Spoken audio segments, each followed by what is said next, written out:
આ સંસારમાં પ્રસન્ન ઈ બને છે જે સત્ય બોલે છે, જે સત્યનું આચરણ કરે છે. એ હંમેશના માટે સુખી છે, પ્રસન્ન છે.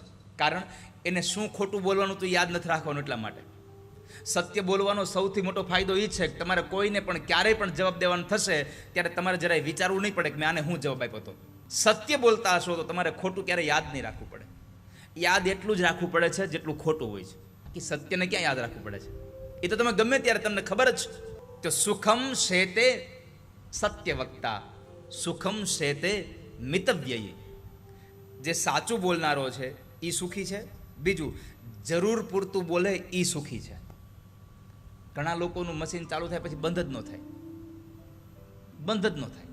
શબ્દ બ્રહ્મ છે, વાણીને વેડફી નહીં ક્યારે. માટે જરૂર હોય એટલું જ બોલવું જોઈએ માણસ. બાકીના સમયમાં મૌન રહો. મૌન રહેવું ને એ હાવ સહેલું છે.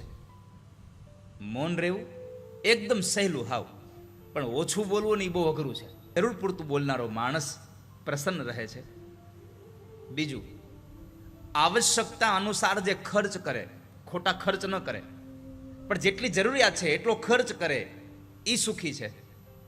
બીજું, પોતાના હિતકારી પદાર્થોનું સેવન કરે એ સુખી છે. હિતકારી પદાર્થો એટલે વધારે ખાઈ લેવું એવું નહીં, પણ પ્રમાણમાં, માત્રામાં હિતકારી પદાર્થોનું સેવન કરે એ સુખી છે.